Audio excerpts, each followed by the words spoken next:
my name is Paul Holdengraber, and I'm the director of Live from the New York Public Library. Though a summer has gone by now, and I should have a new motto, I could not really find one.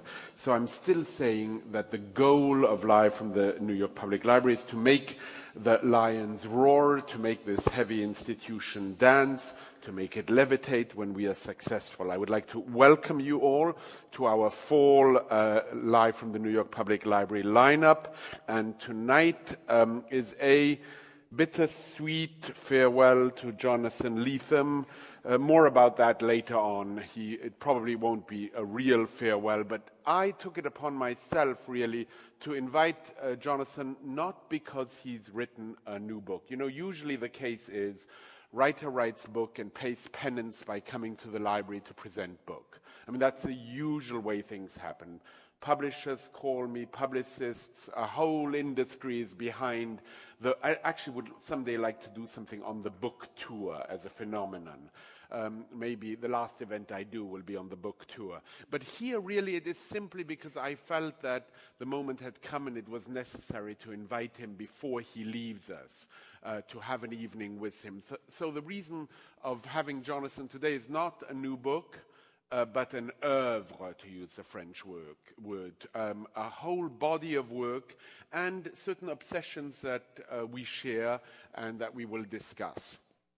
Later this season, I invite you to come hear conversations between Angela Davis and Toni Morrison, David Grossman and Nicole Krauss, Antonio Damasio and Marina Abramovic, Ruth Reichel, René Redzepi, and David Chang, an evening celebrating the National Lampoon, the Robert Silvers Lecture this year given by Derek Walcott, and another by Slavoj Žižek, as well as an evening with Lady Antonia Fraser, Keith Richards, Zadie Smith, and Jay-Z. Now, Keith Richards in particular, I was inspired to invite him because you may or may not know this, but Keith Richards has said that when he was a child, he wanted to be a librarian. He erred slightly from that.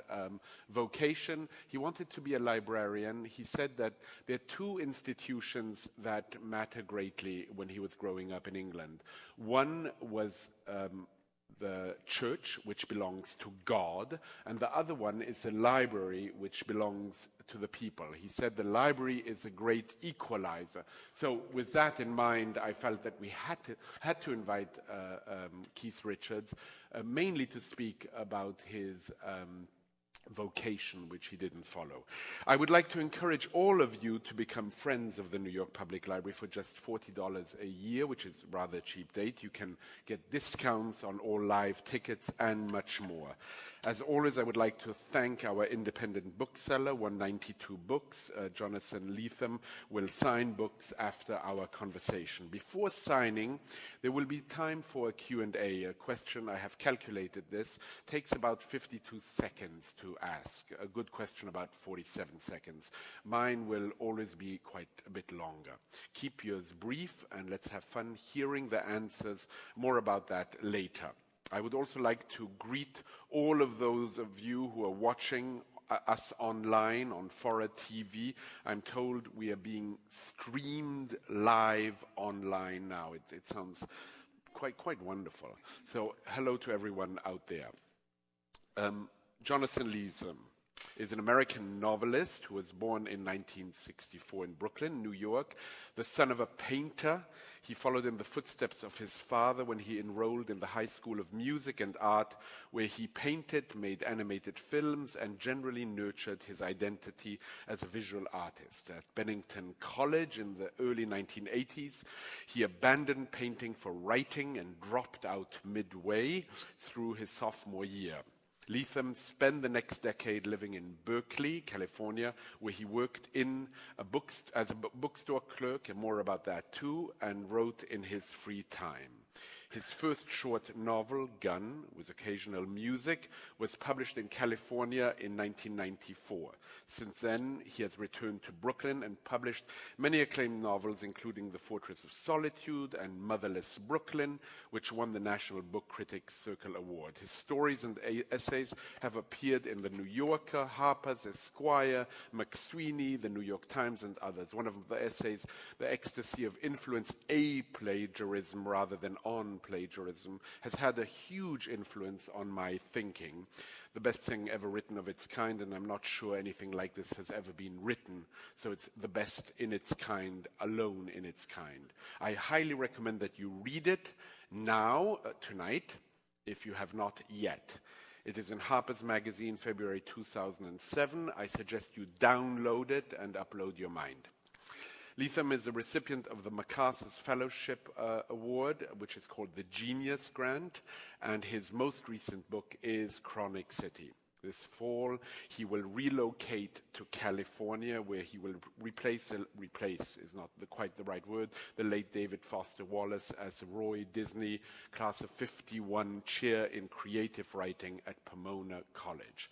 Please warmly welcome him to this stage.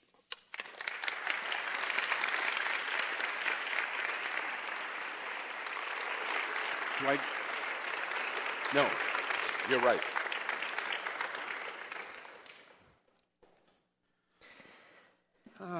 Thank you, Paul. Well, you're very, very welcome. Nice. That was nice. Was it good? I'll try to live up to it. I pronounced your name correctly. And you pronounced my name correct. Because when we spoke initially, you were telling, I said Lethem, and you said no. Think of it as Liso.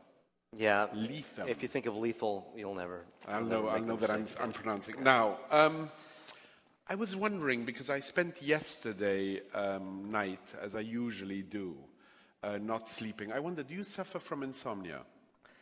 Well, I don't have the luxury of insomnia right now because I have a 6-month-old baby in the house. So my lack of sleep is dictated by this little beautiful, 12-pound person. And so when I can sleep, I do. When I'm allowed to sleep, I do.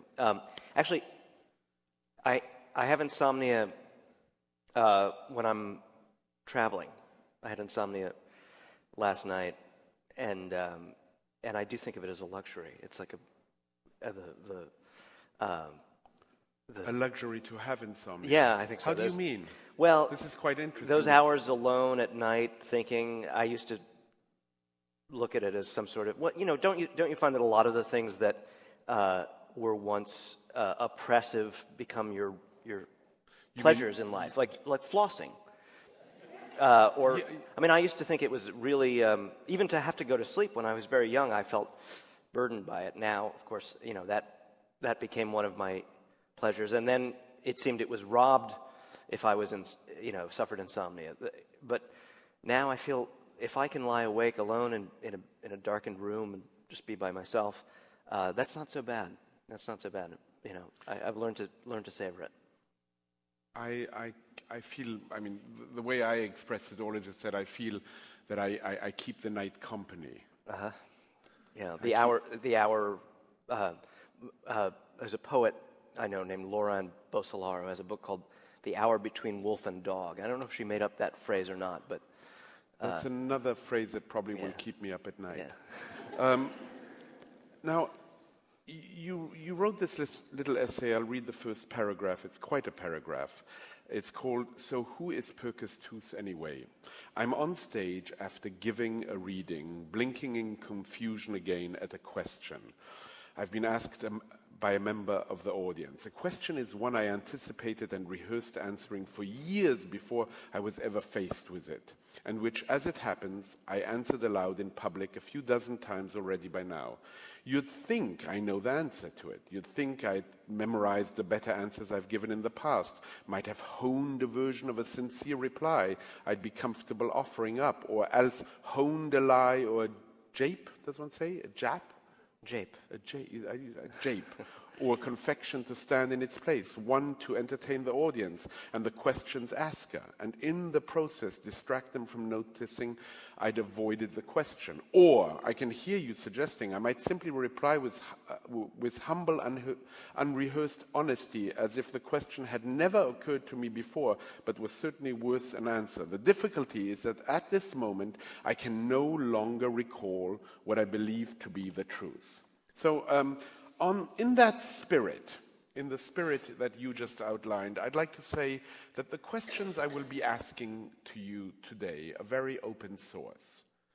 They are very much based on our affection, I think, for Lewis Hyde and perhaps for Lawrence Lessig and for how we met around Suzanne Vega. And some of them are my own, but many of them actually come from members of the public here, some of your fans. It's a wonderful mashup of questions. Great. So some of them are mine, some of them are only partially mine, and some of them are absolutely not mine. Now, I think what will be interesting, based on what I read before, will be to see how these questions come to you, how the audience later on asks you their questions. You can't ask the question that I've already asked that you've sent to me. And also I'll be interested in your responses. Maybe some of the questions I will ask you, you have answered many times, as you said. Now, in the introduction you wrote to A Meaningful Life by L.J. Davis, you mentioned the complexly uncomfortable facts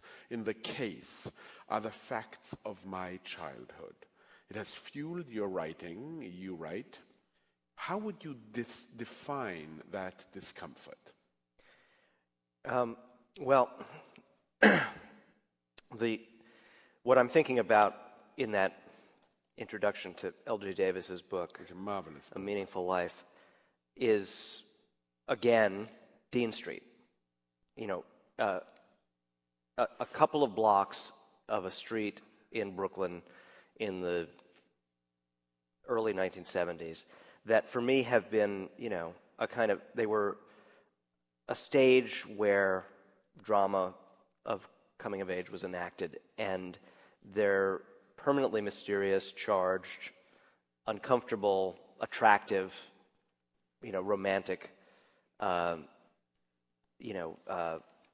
few hundred yards of pavement and slate and, you know, and a wall of row houses, brownstones and brick row houses in Brooklyn that by now are, gorgeous. And all those houses, when they change hands for millions of dollars. You mean gentrified? They're gentrified. They were always gorgeous, but they were decrepit. And their beauty was in ruins when I came to consciousness in that neighborhood. And my parents were bohemians. My father is a painter. He's still alive. They were committed radicals, which doesn't mean that their commitments or their beliefs were necessarily always consistent or completely well worked out, but they projected a very powerful image of a possible world, and an idealistic notion that I only gradually came to understand was a countercultural myth. It wasn't the center of the American story, even then, and it certainly was about to be, shrunken down to a very small margin in the story of American culture. But you take your parents, you take your life, you take the block you grew up on, you take the world you're given it as a child. You can't quite choose. It's the universe. Right. So my parents' ideals said that as a poor, left-wing,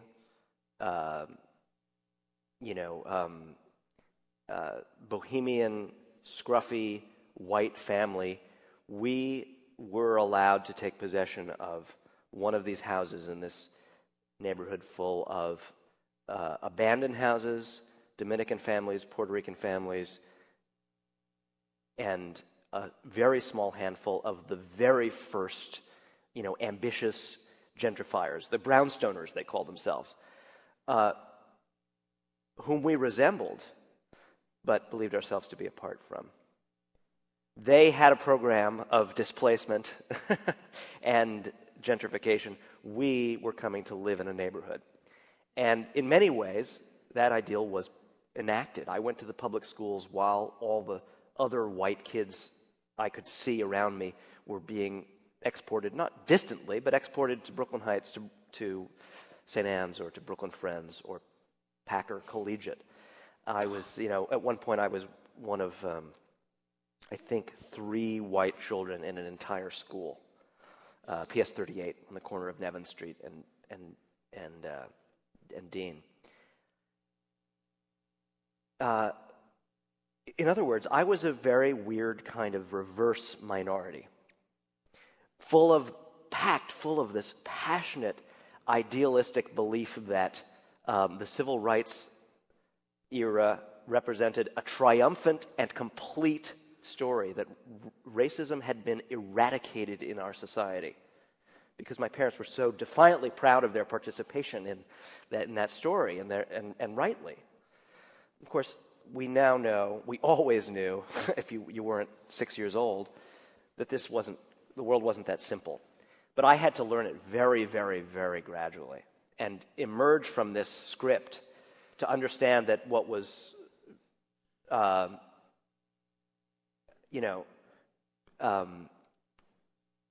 was passionately wished by my parents in installing me in this situation was not something I could make reflected in the situation as I experienced it. That in fact, I was going to be a kind of subject to an involuntary experiment I was an emissary, basically. And I've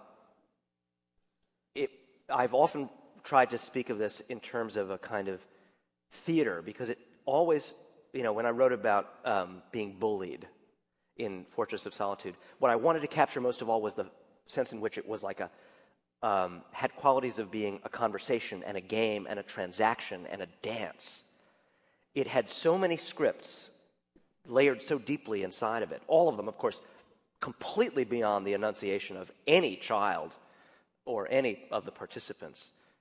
Even a grown-up who intervened could never begin to unpack what was going on. But it was there anyway. I knew, and the other children knew, and we were, in a sense, putting on a little show about it over and over again. A very uncomfortable show at times. That's uncomfortable. Yeah.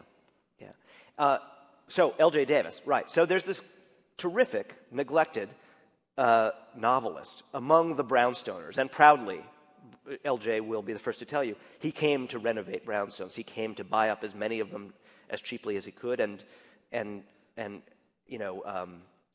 make them look good and help improve that neighborhood. He wrote cover stories for New York Magazine, circa 1973, saying, Brooklyn is where it's at. I mean, the kind of story you saw again in the 90s when it really was plausible. It was a little bit ludicrous to write that story in 1973, but he was willing something, along with a scattered handful of other people, he was willing something into existence. Well, LJ, who both sent his children to the private schools in Brooklyn Heights and adopted a pair of black daughters from the surrounding impoverished neighborhood. So his own house was a kind of like an allegory of the contradictions in this neighborhood. He also wrote these unbelievably dark, unflinching accounts in these novels of what it really was like there then. And there's very little else in the way of evidence. Paula Fox's Desperate Characters is another tiny shred of evidence. You can catch a hint of it there, but LJ was even deeper inside that experience. And so it was immensely moving to me to have the chance to reintroduce that book of his. Because it's which now one finds quite easily, the New York Review of Books published it. It's as near a novel can come to being like a documentary film about the place I grew up in. When you think about your parents, do you ever think about growing up with them? Do you think of the Philip Larkin poem, This Be the Verse? No, I don't really. I mean, my relationship to my parents is complicated and in many different ways. My mother, who was she was a New York kid. She came from Queens. She went to public school. She very much, she was street savvy.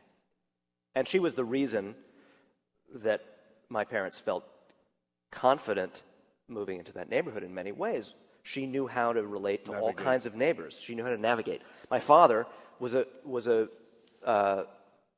farm boy. He grew up in the Midwest, was the black sheep of a large Midwestern family, discovered he wanted to be a painter, came to New York, went to Paris on a Fulbright, but he was not worldly about city life in the way my mother was. So, all well and good, except then my mother began to be sick and eventually to die in the middle of my childhood. So the script kind of got broken. Right. You were 14. And as long as she was there, there was she was a brilliant emissary. She was a real New Yorker. She had, when you see me depicting a character in like Motherless Brooklyn, like Frank Minna, this, guy who goes into every store and talks the language at every storefront and knows how to play knows how to work all those scripts in the theater of a Brooklyn or a Queens neighborhood. That was my mother. But we lost our navigational system, when she died. You have described Manhattan as a human tribe dry run for the virtual reality, a place both persistently real and unreal. Elsewhere, you have said New York was a virtual reality for a long time before there ever even was a description or idea of it. Chronic City takes place in a nebulous Manhattan, existing somewhere between the real and unreal. Why does Manhattan, more than any other city or place, strike you as a virtual reality? Well, I mean, it's a remark that I don't want to become too ponderous trying to flesh it out. It's a provocative remark, but I do feel, when you think about the story of New York City, it's the future. It's this, secular, commercial metropolis. It's the first great city founded for other than nationalistic or religious purposes. It's founded as a commercial venture, right? And it becomes a permanent laboratory for enterprise, experiment, invention, and then it also becomes the great capital for, it takes over from Paris at some point in the 20th century and becomes indisputably the capital of arts culture. It broadcasts the most powerful and therefore the most universally resented image of its own importance, self-involvement, self-enclosure, and it's the place where fake reality was invented. Madison Avenue is the place where, or Madison Avenue and Hollywood are the two places where... Yeah, I was about to say... Where the idea of selling the sizzle, not the steak, arises. And, what is virtual reality but the sizzle and not the steak? It's the invention of the fake, And now centered in the life of this place. So right? it's natural in some way that now you are off to California, having on this stage Werner Herzog not so long ago. He says, Los Angeles is the only city with substance in America. Yeah. So, which is of course also quite a provocation. So you're leaving us for another fake reality. Well, is that right? Yeah. I don't think anyone has the luxury of living in a real reality anymore. So I don't even worry about it. I mean, that's really one of the subjects of Chronic City is quit worrying. The intermingling happened. We're just going to have to negotiate it now. The virtual and the real. The Reese's peanut butter cup is done. It's the chocolate and the peanut butter are completely together, and it's not a question anymore of like somehow sorting it out or purify, let's create some, reinstate rather the boundaries of the real and exclude the virtual. It's so completely over. It's not even something that I think we should be worrying about in those terms. So it doesn't make you anxious? Well, it makes me very anxious, but it's the anxiety is in this task of making a meaningful life inside this fact and embracing it adequately and negotiating it, honorably, not somehow rewinding the tape. You have said that your trip to Pomona, you told Scott Timberg, somebody I knew from my California days, that you are choosing to live near the Claremont campuses because I am all about, and I quote you here, middle-aged family values, lifestyles right now. Now, can this be true? Yes. You really? Of course, absolutely. I mean, I'm here playing the, obliging the sort of wishful, exciting image of the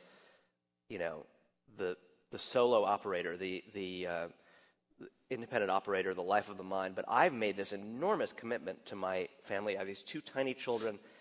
I have tried to whittle things like book touring down to the very minimum. I used to be able to,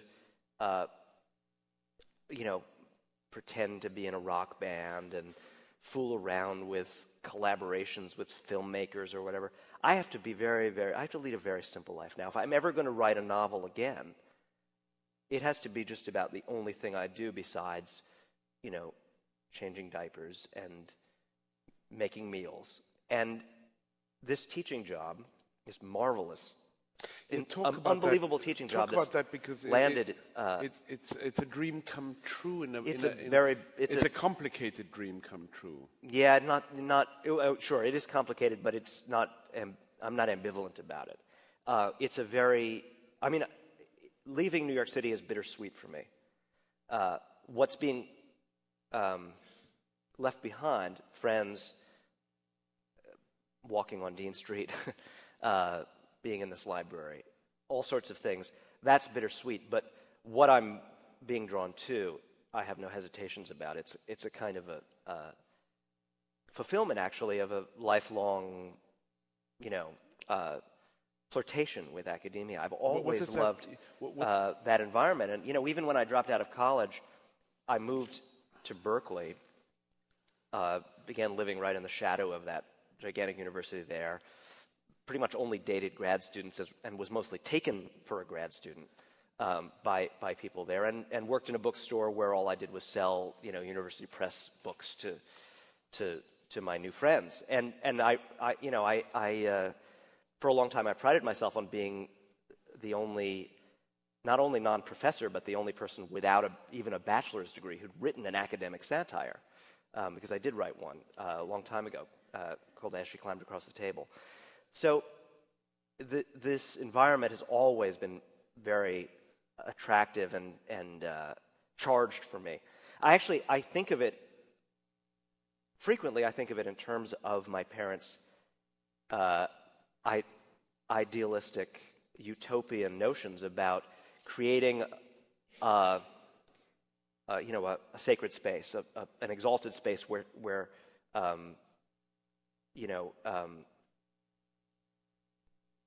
people can live in a atmosphere of a devotion to the arts or to culture, to the life of the mind, where a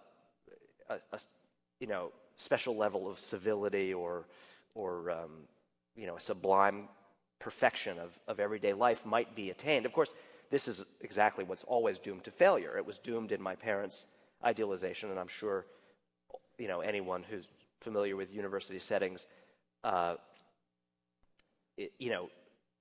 knows how short they fall of utopian aspiration.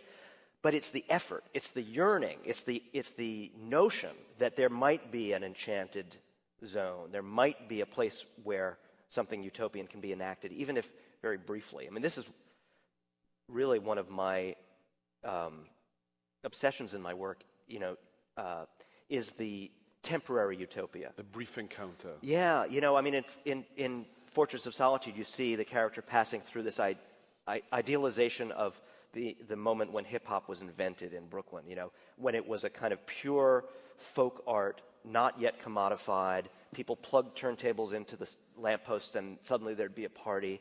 This was temporarily a real thing. And then again, he goes to the science fiction convention, which, however homely that kind of gathering may be, it is like a hotel in the Midwest suddenly gets taken over by people who all feel and think and believe a certain way, and they just live there and dwell there for 72 extraordinary hours, and then they all take off their costumes and go back to their day jobs. But for a little while, there was this utopian moment there, and this constant pursuit of, Burning Man in the desert. The idea of there's a writer named Hakim Bey who describes this thing called the TAZ, the temporary autonomous zone. That it's a condition that you brew up, and then you go and you dwell there as long as it can be sustained, and then you accept that it's going to dissolve. And that's what academia will be, do you think? Right, of course. It's going to be Burning Man night and day. Yeah. I will be on fire, in fact. No, but I think it does describe, anyway, some of my attraction to that environment, and also my reservations, or the things that have kept me so readily. The fear. I mean, when I got to Bennington and it didn't sustain me, I was too quickly disenchanted. I dropped out of college in a kind of spirit of, you can't fire me, I quit. The minute anything was wrong, it was all wrong for me. So this is also a chance to, maybe, I don't know.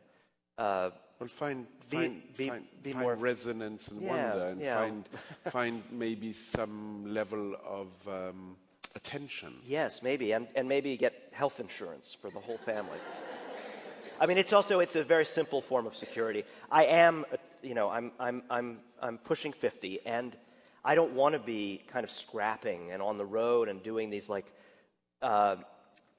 impromptu gigs all the time for the quick, honorarium. I want to stay home with the kids, and this is it's a blessing. I kind of want your life when you describe it that way. Just having turned 50, very recently, and getting happy birthday. Thank you. Getting my first pair of jeans after 33 years. Yeah. I never, the last time I wore a pair of jeans was when I was 17. It feels good.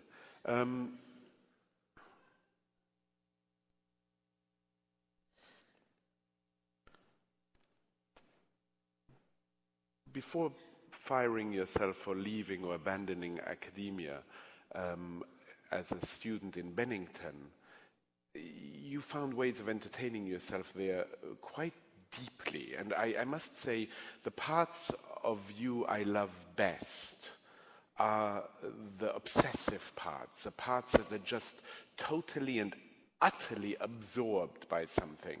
And in this particular case, what you were so utterly absorbed by was creating this film society. I ran the Bennington Film Society. It's Film Society, and I don't remember it because the first teaching gig I had was at Williams College, and I used to drive the 18 miles, go to the Blue Bend Diner, and then go and see some cool students at Bennington, which was quite different than the students who were rather pusillanimous at Williams College. But when you were running this film society, you were in search of something that maybe you're in search of now as well, which is this form of intensity. The school, well, it's also another version of a little perfect world. There's literally a square building called Tishman, windowless building on the campus that, because I was a student worker. I had to have some job to be at Bennington because I needed so much financial aid. By running the Film Society, I could hire myself as the projectionist. So first I had to run for election, and as a freshman, it was very peculiar that I ran and then beat all these well-known, juniors and seniors who wanted to run the Film Society. But I was completely obsessed, and I think people just sort of saw me and they were like, "Oh God, let him have it. That kid is so annoying." And then I was in charge, so I could hire myself, and I fired all the other projectionists. And when a film would come in, we were supposed to do 3 screenings of every film twice a week. There'd be a film twice a week, and so I would screen it at 7 and 10 the night before, and then at noon the next day, and then I'd pack it up and ship it back to the rental place. And so I would see these movies 3 times in less than 24 hours, and it was like that building became my little utopian preserve. But also, I was a little bit like a troll under a bridge. I didn't let anyone else, do anything I didn't approve of in that space. So yeah. And what you approved of back then was particularly a passion you developed for westerns, and in particular a passion for John Ford, and in particular a passion for John Wayne in The Searchers. Well, it was a. And you speak about it fantastically. I must say this. It's not undue flattery. In The Disappointed Artist, I just love that essay, which is called, I think, An Obsession. Monument Valley counts for you? Have you been there? I've been to Monument Valley. It's funny, I was just talking about this. I went to Monument Valley, and I genuflected before the shapes that I saw in The Searchers. But I also, it always makes me think of someone I know who is an even greater obsessive, the film scholar Joseph McBride, who went to Monument Valley in the 70s and found some of the Native Americans who'd worked with John Ford as extras in The Searchers, and had them lead him to the ruins of the burned cabin from that film, and he took home a vial of ashes, which I sort of envy him owning those ashes. But but Paul, the thing about that encounter that I had, that I describe in the essay, I was guessing that I liked the film. I hadn't seen it yet when I and you got quite upset at the I reaction. got really angry at people for laughing. I defended a film I hadn't seen yet, and I accused them of kind of heresy for not liking it. And then I had to watch as it unfolded, and it's actually a film that presents tremendous awkwardnesses, and it's very embarrassing and squalid. The humor is very broad. There's a lot that you can. It's indefensible. It's very, very hard to. But you came to its rescue. I wanted to protect this. My story about Monument Valley is I drove from Philadelphia to California. I got a fellowship at the Getty. I was a jolly good fellow at the Getty before it went to the Magic Mountain, still in Santa Monica. And I met a writer who I wonder if you know, Cees Notenboom, a Dutch writer, who we discovered within about 2 minutes of speaking to each other that we both loved westerns, we both had a passion for Monument Valley. And he said to me, when I was walking in Monument Valley, I felt as though I was walking on subtitles.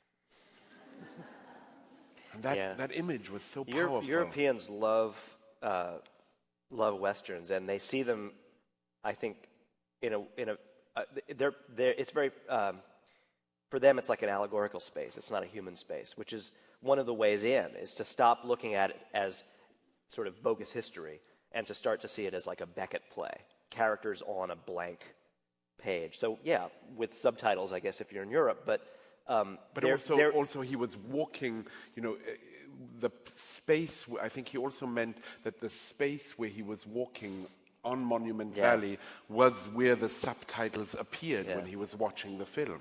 So he was literally walking on them. Yeah. And, it was kind of a sacred space for him at that moment, seeing it. But you watched those movies 3 times, you were saying, but you've been known to do much worse in some way. You've been known to watch some movies 21 times. Yeah, I just finished watching parts of a movie. I just wrote a book about a film. That'll come out in November. I wrote a book about They Live. It's a John Carpenter kind of horror science fiction movie from 1988 with a strong satirical, political under subtext. It's hardly a subtext. It's really blatant. The main character is a homeless construction worker who wanders into Los Angeles and finds a pair of basically magic sunglasses that reveal that yuppies are actually invading aliens who've come to suck the lifeblood out of... It's an allegory of Reagan-era America, and completely relevant ever since. But so I just watched They Live. I had it on my computer while I was writing this little book. It's just like a 100-page monograph on They Live. And I was thinking about how many... film writers didn't have this privilege. When you read, Joseph McBride on The Searchers or David Thompson writing about a Warren Beatty movie in the 70s, you might have gotten to see the film 3 or 4 times and taken notes frantically. You wouldn't necessarily have control of that. But all I had to do was keep this disc in my computer as I wrote. The film was literally playing behind my words, and I'd rewind scenes. I could freeze stills at will. You can obsess so much more extensively than a film writer ever might have been able to before. And I wasn't wearing holes in a celluloid print or degenerating videotape. You write in one of the chapters that you watched Star Wars, I believe, 21 times. Yeah, but that was a mistake. I should have stopped at 19. You're forgiven. You've also said that if one had to find the source, you've been so interested yourself in the whole notion of influence, probably the deepest possible source for the origin of your inspiration would come from Hitchcock. Well, I think he's one of the artists I can... who I find myself abiding with. He's a life companion, and there are just a few that feel that. Who are some of the others? And before you even answer that question, to stay one more minute with Hitchcock, is his religious background important to you? Well, this is a funny thing, is I don't. I'm very. I lack the. I'm almost autistic about spiritual matters. I don't catch it. I don't have the instinct. Have you tried? I've made myself as available to it as I suppose I feel I should have. But then again, that's part of being autistic about it. I don't know what even trying would consist of, particularly, besides sitting for longer hours in, the place where I failed to practice spirituality was in Quaker meeting houses, which are very, very lovely places. And, if you like insomnia, sitting in silence with other people is even more, attractive. It's a very, very human, resonant, the rooms are beautifully modest. It's Quakers believe in unadorned churches. There's no oppressive air of ritual or no intermediaries. They've done away with, paternal figures between you and the light. There's just you and others working to be humble in this communion. Except I never could attain it, not even the beginnings of it. And I felt obliged to pretend that, or to act like I was close, or that it was meaningful to me. But I was just being polite. It doesn't happen for me. But all of this is to say, I was very glad to be raised as a Quaker, and in fact, when I was presenting myself as a credible candidate for this teaching job, one of the things I realized was I'm comfortable in group facilitation. That's the sort of the drab, kind of PC-sounding word for it, because I went to so many Quaker youth organization weekends. I mean, I was really, until I realized I didn't fit in that whole environment, I was doing a lot of work to become like a good peer leader and a good group facilitator. And I even interned as late as my freshman year in college. Bennington has this thing called the NRT, non-resident term. It's a way of not heating the buildings in January and February. And so they send you off to do something in the world. And I went back to a Quaker youth organization and interned as a kind of no longer peer, but I was a kind of somewhere between one of the adult leaders and I carved out a special role for myself. And that's where I really learned to sit with a group and act like I knew what they should do with an hour or two of their time. That's why I feel okay in a classroom. Long way around, too. When you ask about Hitchcock's religious obsession, my first thought is, no, it's not that, because I don't believe that I care about that. But on the other hand, I have tended to have an intense responsiveness to morbid Catholic artists.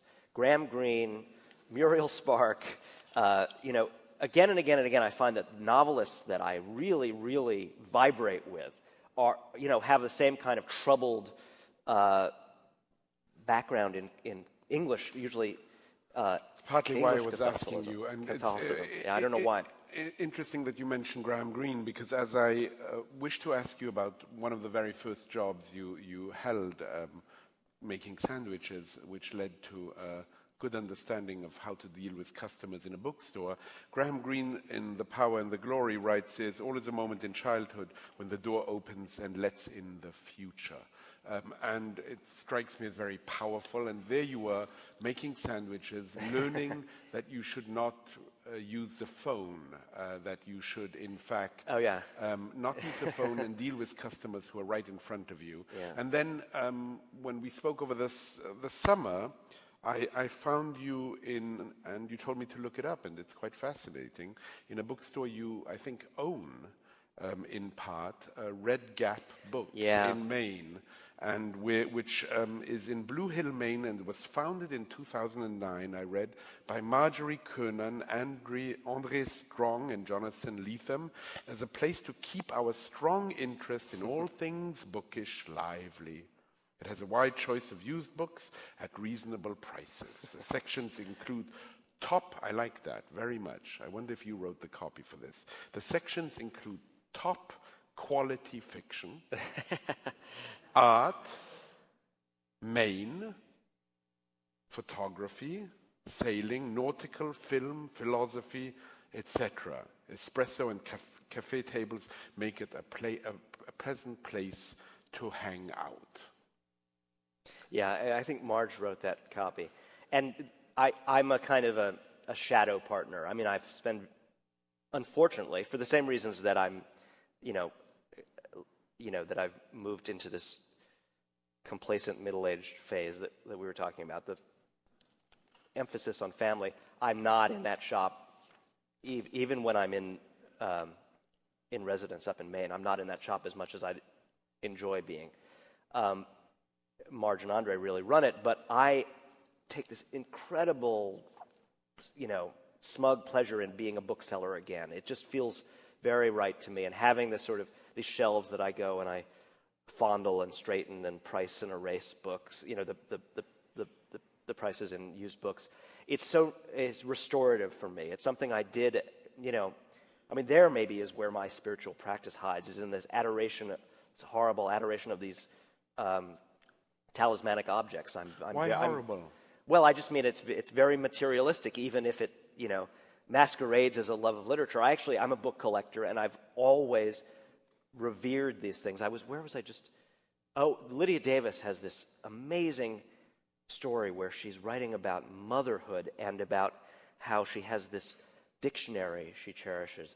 And she says, every time I touch this dictionary, I am conscious of the effort not to harm it, to leave it no more damaged. Beautiful. It's an ancient book that she cares immensely for. And then she says, and it's a kind of a twist of the knife, very typical of her work, she says, yet with my son, a living human being placed in my care, I cannot say the same thing. And she draws this forward in her typically disturbing and intense way, and then leaves you to draw your own conclusions. But, I do sometimes wonder at how much care I've lavished on what are finally, treasure, physical possessions. You feel a form of tactile inebriation in yeah, some absolutely. way. And I recognize the fetishist in you. I think the reason I'm drawing it into a kind of a critique, uncertain moral standing, is because right now so many people who feel that same tactile inebriation are claiming it as a kind of higher moral value, like as a bulwark against the electronic world, the world of ether. Books are some sort of, but books are they're treasure and a technology. They're a delivery system. It's really not a moral value to love them the way I bet a lot of us here do. It's just a thing in life that I've spent a lot of time at. Interestingly enough, I feel that when you are saying to me it's just a thing, you don't believe it. Well, then, as I said, if I'm confessing any spiritual practice, it may be in this gap that you're detecting. I think you are, because when we were upstairs in the special collections room and you were holding and maybe even slightly fondling the George Eliot handwritten lists of books she had read and some of her manuscripts, there was something I felt was happening to you. I was looking for a getaway. Could I actually make, this evening would be nice, but it would be much more exciting to get out of this building with the George Eliot in my pocket. Yeah. I'm sorry. I would have gladly thrown you over, Paul, for that copy. I'm so sorry.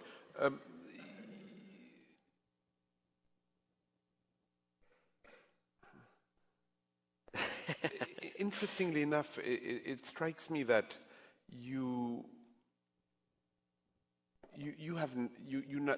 now work in a particular way. You have, I think, 2 computers, or at least you have one computer I read which is disabled of having internet. Yeah. You asked someone who works in electronics to not let you have either email or internet, and he said, but I can hide it for you. And you said, no, I just don't want it. Yeah. So that speaks, if you were lying down now, I would say to you it speaks of a fairly addictive personality. Yeah, I was just protecting myself from distraction. And it's sort of like the way I can't afford the luxury of insomnia anymore. To write novels while being a committed parent, I just don't think I can fool around. I can't web surf anymore. It's not okay. But again, I have these reservations about anything that might seem to be some sort of, that second computer, that disabled computer, is not like my moral. It's not my moral computer. I did like that. It's just a commuter. That was great.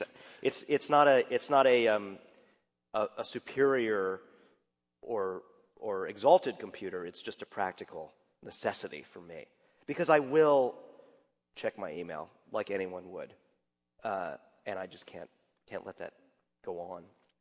If you had to update, and maybe you are updating, the ecstasy of influence, how would you do it? Yeah, I don't think it can be updated. I think it's a timepiece already.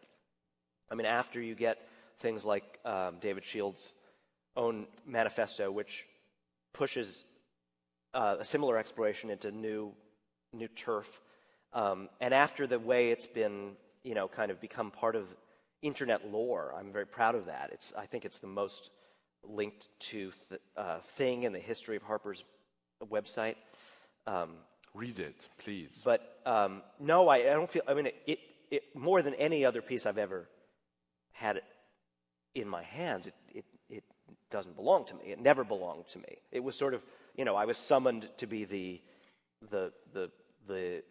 orchestrator of that thing. But I feel it would be impossible to find an entrance to rework it. If anything, I want to argue with it myself now, or find ways to play against it. But it seems very distant from me. Some of your major work, including the epic Fortress of Solitude and Chronic City, employs elements of what one might call surrealism or magic realism. Do you actually see yourself as part of a certain tradition in this regard? If it doesn't feel like magic realism, it doesn't feel like the magic realism of Gabriel Garcia Marquez, and presumably Latin American authors are not the core inspiration for your exploration of the alternative realities. But I'm sure there are some key influences here, and I would like to know where you might situate yourself if indeed these names have a meaning. I remember in that regard, Paul Valéry once was asked about where he belonged, and he said, one doesn't quench one's thirst or inebriate oneself with wine labels. Yeah. I have a hostility to the term magic realism, and I'm often too polite to express it. Don't. But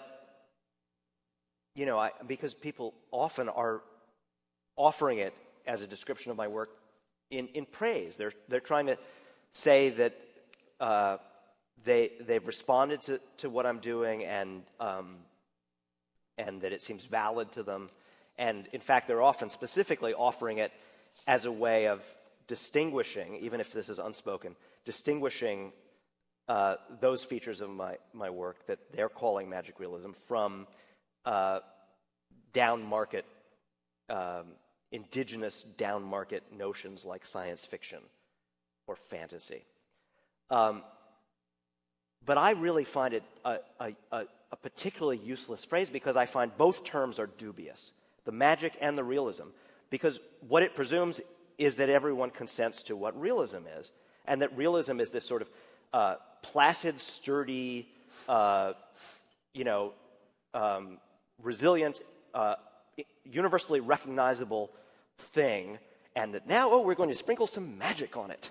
And I just feel like absolutely not. I don't agree about the realism, and I don't want to reach for the magic. I don't like magic. I always thought magicians were, like Doug Henning. They were really horrible people, and it betrays an American magician. Yeah. You can find him on YouTube, I'm sure. We are all YouTubeable. Yeah, and probably he's a really nice guy.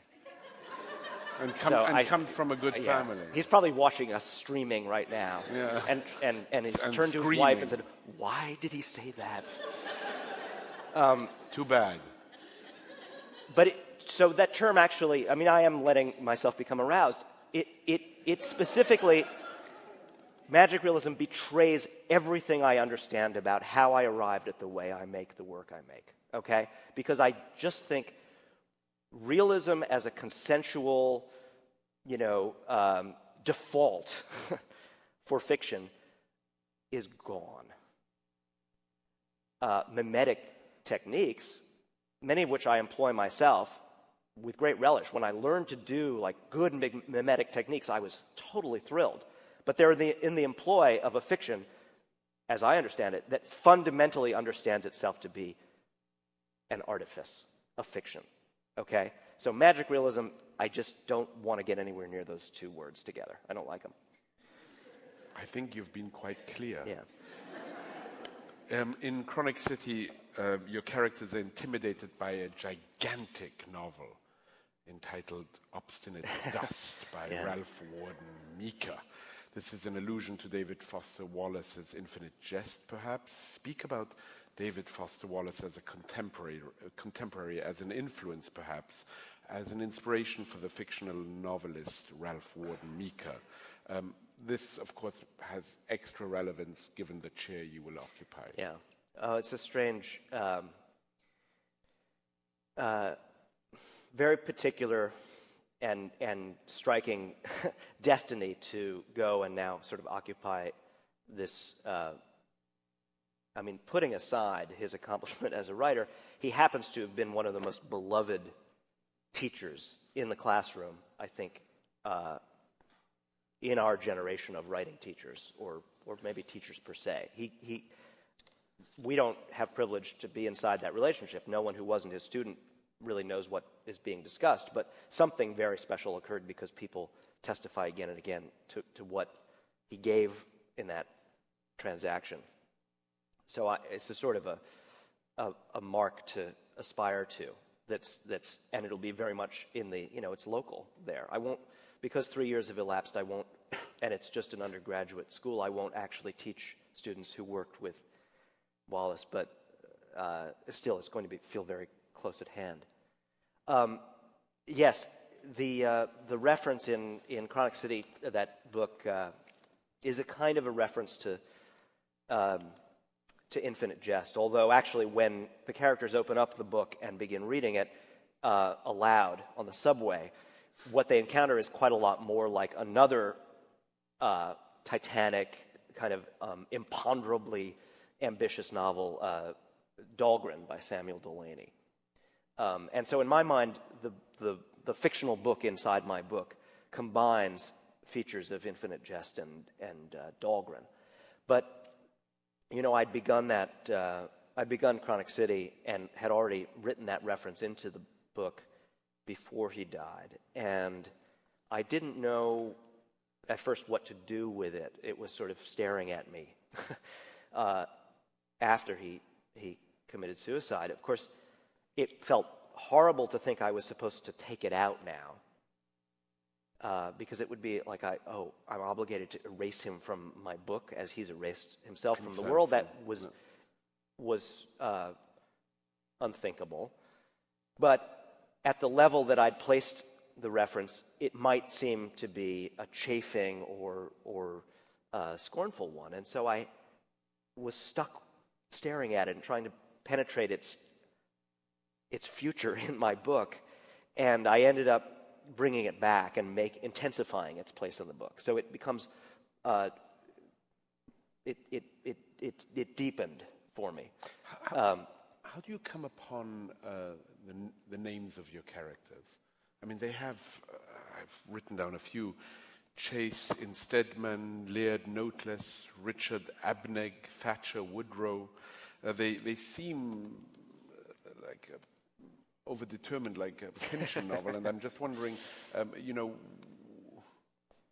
where do you find these things? I mean, I'm always, when I ask where do you find them, I'm always reminded of Leonard Cohen's line, if he knew where inspiration came from, he would go there more often. But I'm wondering, how do you come upon these things? And well, I don't have a great answer. There's no algorithm or word game I play to generate them. I feel my way to them. But I do think it's like most things in the language that you use. It's begins with listening. And it always strikes me that, for instance, Paul Holdengraber, that people have much more interesting names than we mostly acknowledge because we take them for granted. And that many of them would seem quite overdetermined if they were placed into fiction. And so I guess I have a slight chip on my shoulder because it's as if people think all the characters ought to be named, Paul Smith and No, Jonathan Wilson. I think Paul Holdengraber has a future. Yeah, yeah. I mean, certainly when I was teaching, it was quite complex for students. I mean, they usually would say Paul Holden grab her, which was quite natural. Yeah. I guess I hear a lot of very exciting names as I move through the world, and why not use them? I just think, of course, the ones in fiction should be at least as memorable, and sometimes, yes, I'll push them into another degree of strangeness, partly because I have an interest in fiction that feels simultaneously like it's depicting our world and that it has an air, a little itch under the skin of allegory. I don't want it to be real allegory where you can just boil it down and translate all the terms into some, he just means this and this and this.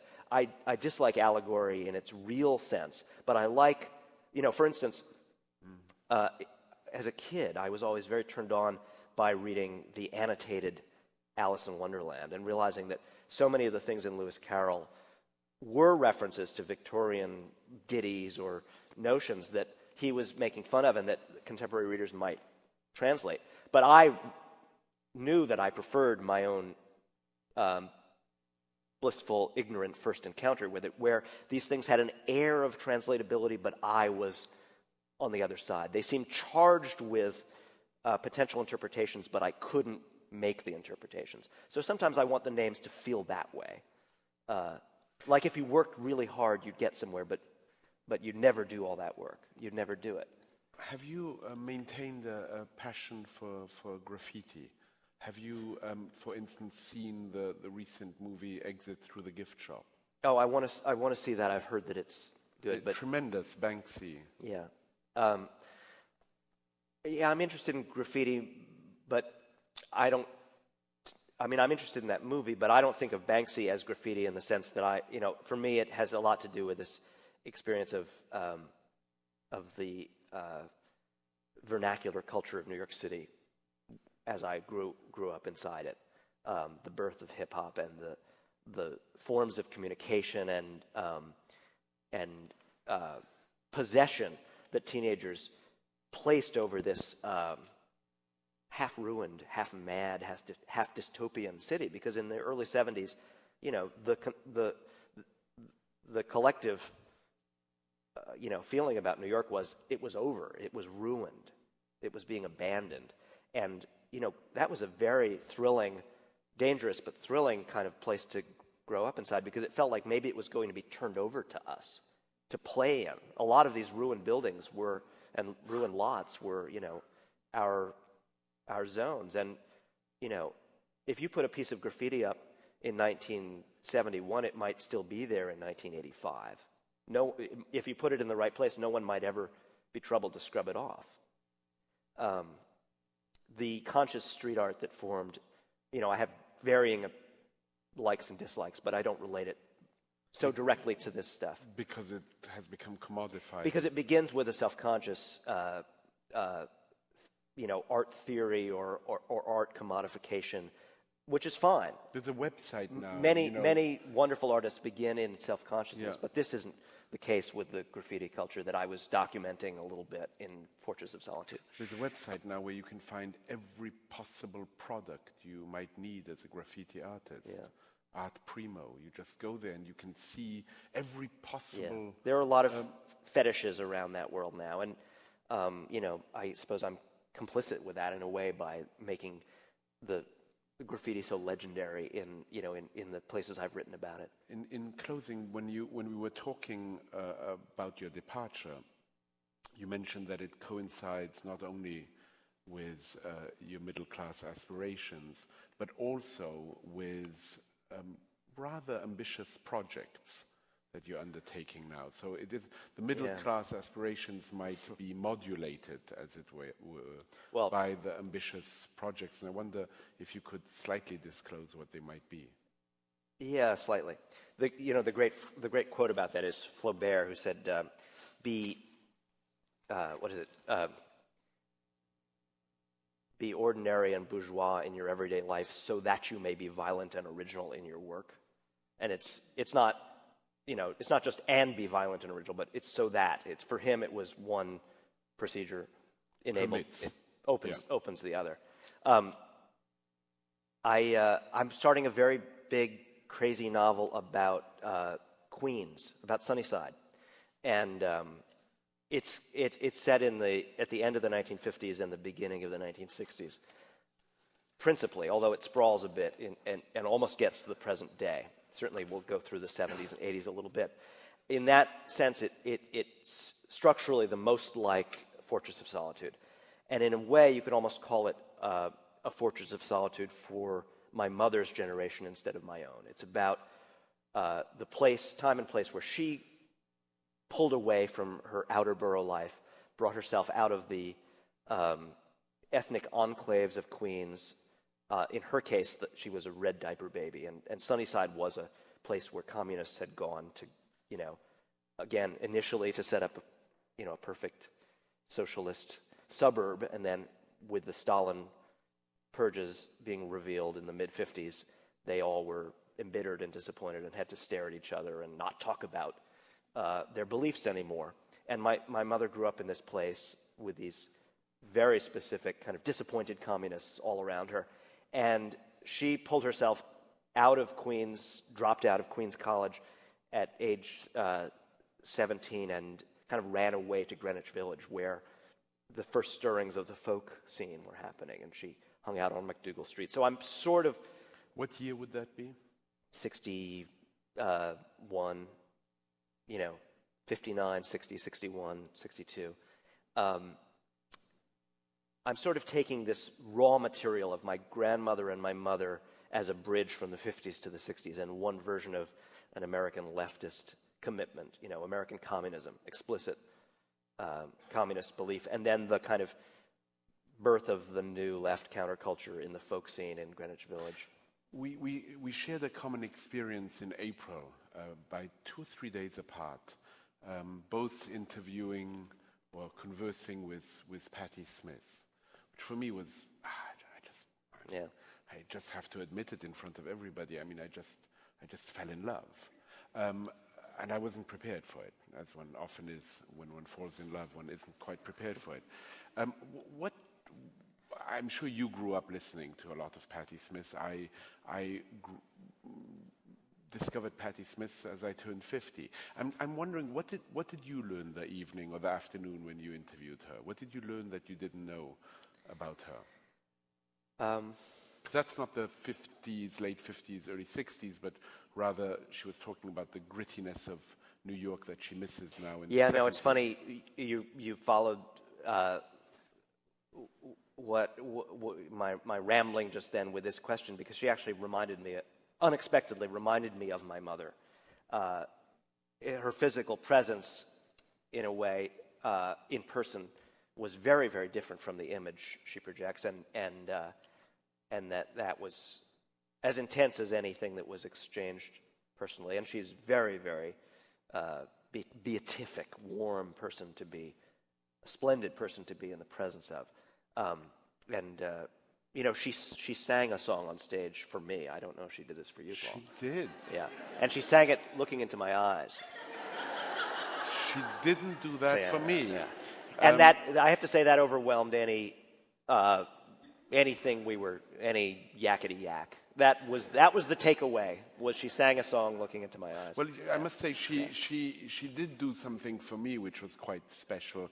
I don't mean to outdo what she did for you, but the way I was aroused was she wrote to me the day of the event, not having communicated before, saying that she very much liked the idea of going to see the special collections, and we took her up, and she touched Virginia Woolf's cane, and her knees were sort of trembling, Yeah. saying, "Paul, what are you doing?" She's a real collector. She's a fetishist. I mean, she's really deeply... And she, in this message she wrote to me, saying that she very much liked and was looking forward to going and seeing these special items.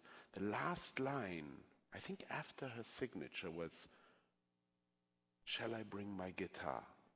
And I remember thinking, and she had said before that the ideas were cool, and I was trying to say to myself, okay, Paul, remain cool. I was pacing up and down in my apartment, thinking, I'm not going to respond immediately. And then I said, well, if you'd like to bring your guitar, please do. And then, but she, one of the things I discovered is that she adores opera. I mean, as you know from the book, she really just, and adores Maria Callas. And it's another thing, is her book, if you guys haven't read it, it's an extraordinarily good memoir. Just great book to read. Just kids. I'll tell you one thing that we said that stayed with me. A lesson to writers. I mean, something that happened in our conversation that I feel I'll bring into the writing classroom. I mean, in the past, in her poetry and in some of the prose poems that she's published, Patti Smith has been a very esoteric, verging on abstract writer in many ways. And she knows this and you know, made herself into that kind of writer. But this narrative of her life with Mapplethorpe is pure testimony, pure storytelling. And it's built out of, you know, the most fundamentally sound kind of scene construction. And I asked her, where did this come from, and why is it so different? Where, and did she consciously put aside the more esoteric or evocative, you know, poetical style that was, as far as I knew, her only writing style to that point? And she said, well, I was writing this book for Bob, from Mapplethorpe, and that he didn't ever have any patience with her abstract stuff. And she wanted it to be a book he would have liked to read. So she was always consciously excluding anything that wouldn't have worked for him. And that's how she ended up in this place. And I just thought, you know, obviously it's a very moving thought, since the companion is gone, the recipient is gone. But this idea that you get to that kind of honesty and that kind of persuasiveness by remembering that you're writing to someone, that every book, every piece is a piece of transmission, a letter, essentially, from you to a listener, some listener. Jonathan Lethem, thank you very much. Thank you. Thank you.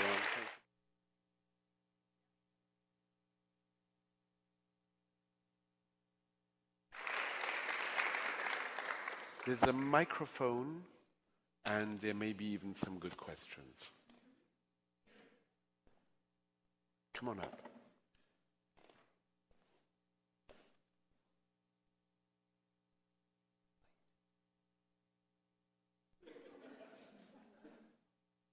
Hey there. I'm interested in your painting, why you gave it up. Do any of your old paintings exist? And are any for sale? Oh, well, yeah, that's an interesting question. I mean, you know, I grew up with my father's painting, and he is still my first and deepest model of commitment to, you know, art practice. He just goes into a studio every day, and it bothers him if he doesn't, and he just makes work. And this was so meaningful to me. And then I also had this sort of weird luck, genetic luck of, I inherited his, you know, hand and eye thing. I could kind of impress people. I can draw in a way that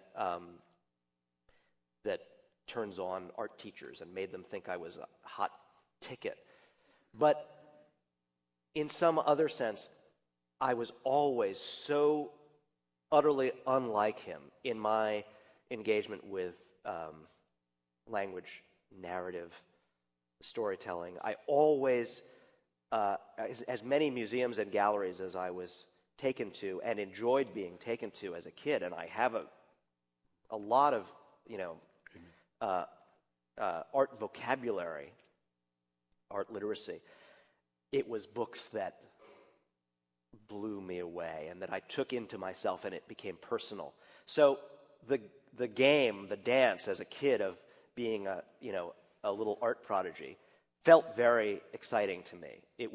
I was making myself into the kind of person I wanted to be because the two are not that distant, Having a life as a painter or having a life as a novelist both involve a lot of the same fundamental kinds of commitment to solitude and,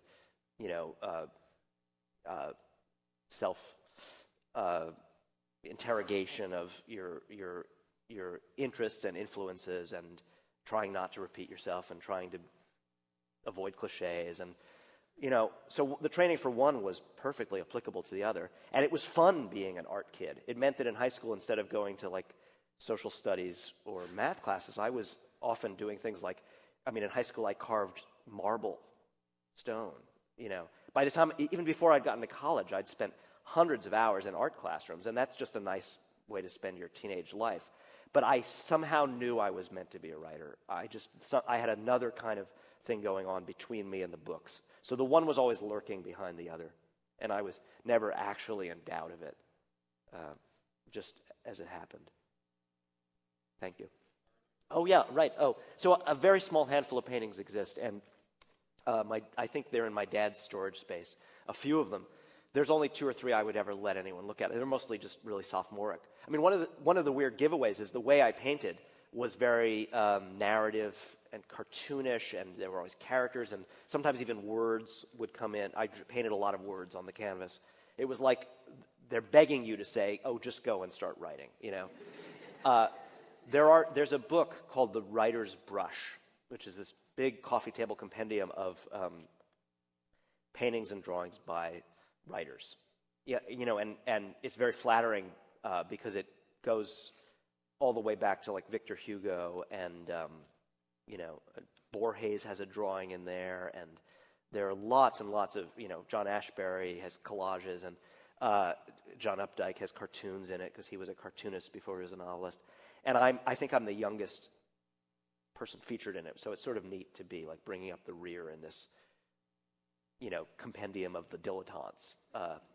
But I know I was not ever really a painter. I don't like that kind of like, and even when I do fool around now, I don't pretend that anyone should look at it just because I'm a writer. It's a real commitment, and I never made it. And in fact, the best of my art teachers saw through me. They saw the facility was like I was just kind of like, hey, look at that. And they would often try to have these stern talks with me about how they could see I wasn't really there. It'll be interesting to see how the students will feel when you see through them now. Well, it'll be difficult because in some way some of them will probably be writing to impress you. Yeah, but very few of them will be as obnoxious as I was at that age.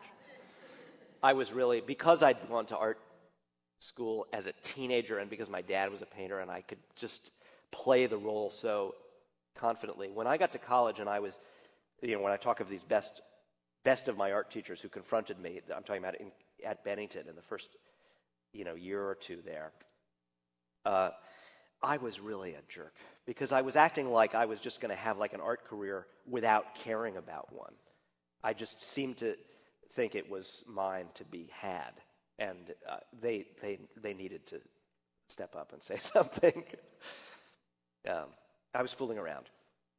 Whereas for me, even though I was much worse as a writer, when I first started writing, I didn't have any of those advantages. I was quite incompetent. But I was in the grip of something that mattered to me, and the commitment was real. The talent, took quite a long time to show. I was not encouraged by the people who I showed my first writings to. But it didn't matter. I was just, there I was doing what mattered to me, and it was different.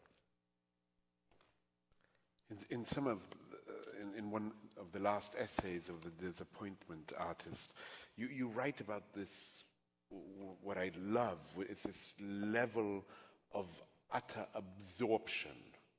You say, I couldn't bear to listen to Talking Heads records, even the ones I previously revered after Naked and after David Byrne's early solo records. That subsequent music seemed to me, to my fierce acolyte heart, a betrayal of the idea of the Talking Heads, as though David Byrne were an unworthy steward of the art he'd partly created.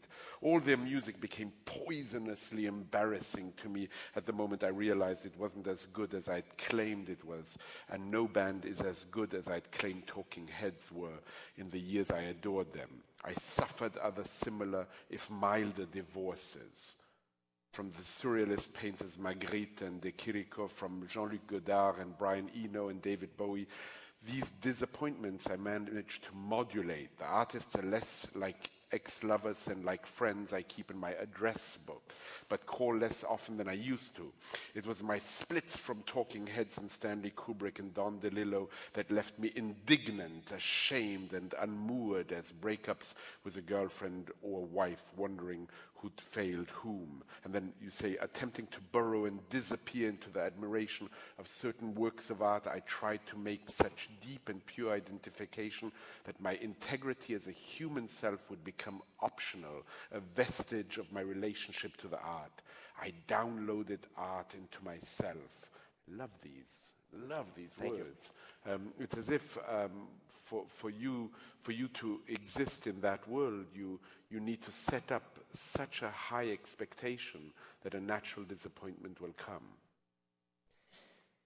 Yeah, I'm guilty of loading the stakes, and then I sometimes have made that problem a subject in my work. I mean, both, Dylan Ebdis in Fortress of Solitude and Perkus Tooth in Chronic City are trying to make culture sustain them like food and oxygen. They're trying to get and human companionship. They're trying to make a whole world out of their cultural stuff, and it fails them. So I guess I exist in a kind of a tension between that semi-religious reverence and the more pragmatic, the fall, the disappointment of being finally, let down. Cast back. Well, let down, but also in a sense returned to the other parts of being human. I've made a life in culture, but one of the things we've spoken of, almost flippantly here, I also sustain myself in the life of my family now, and it's best to have both of those things. I mean, not specifically 2 little children or any other kind of family arrangement. I'm not proposing a preference. I just mean a human life. Unless there are other questions, I think it's not a bad thing to end on a human life, but there is another question, so we might end on not a human life. Hi. Go ahead. So I'm also a writer, and I guess as many writers, I have a lot of anxiety. So I was given the advice to exercise more, so I was excited to read in an interview that you write on a treadmill. I tried to set this up, and I'm gonna set it up again in California. I built it myself, and I'm not very good at these kinds of constructions. But I got a computer with a wireless keyboard, so the two don't have to be attached, and the keyboard is sort of weirdly with a combination of like wood, and I used this weird piece of hardware that I found, and bungee cords. I kind of have the computer screen is tilted up, and the keyboard is on the across where you ordinarily program the treadmill. And I never really was able to make this work. But I really am excited about the idea that I might find a way to do it. And even just the fact that I was sometimes walking and writing seemed really revolutionary to me. I mean, there's this, I was just speaking of being an art student and carving stone. I mean, I had amazing arms in high school.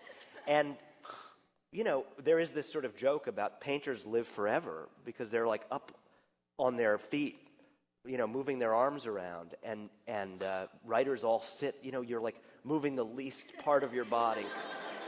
And then one day you just fall over and they don't even notice that you died. So I want to try to find a way. I do miss, it's not like I think there's some difference that will happen in the writing, but, with the zero sum of my family life, if I could combine a little bit of aerobics with all those hours that I spend twitching my fingers, it would be a very good thing. Yeah. I feel like it kind of diffuses like the anxious creative energy that would otherwise go into your... Like, do you just get sleepy? Because after I exercise, I just get sleepy. I guess I never got up to a good enough pace to get sleepy. Yeah. Thank you. Thank you for the question. Good luck with the work. I see somebody. Come on up. Come on up.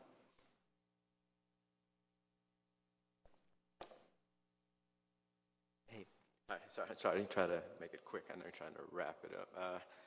I was curious about the seed stage of when you write, and if something that ended up as a novel ever could have been expressed as an essay, or vice versa, or like how that unfolds for you, I guess, basically. Yeah.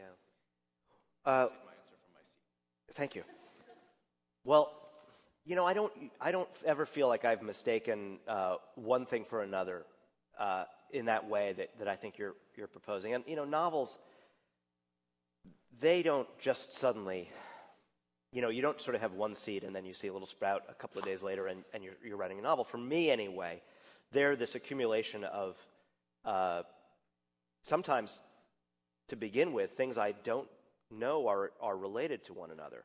Different feelings, different set pieces, different kinds of character or story or crisis or something that I begin to put into relation to one another, and I begin to think, for instance, the graffiti and the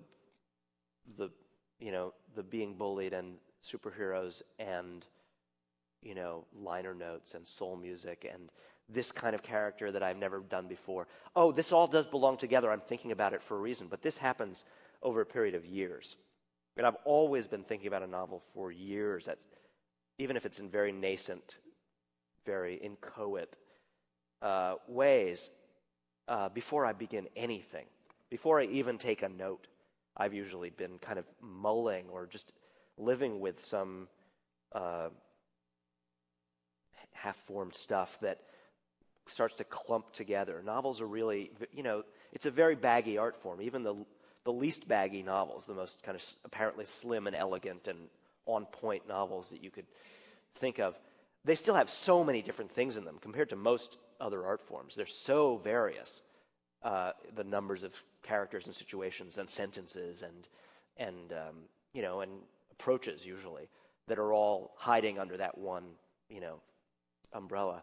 And so that for me is always this agglomerating kind of thing. Whereas a short story or an essay is not the opposite exactly, but it's when something seems to have a very clear container around it. It just doesn't agglomerate. Instead, it sort of sits there. I mean, and it doesn't mean I don't sometimes think about those for years. There's an essay I want to write right now that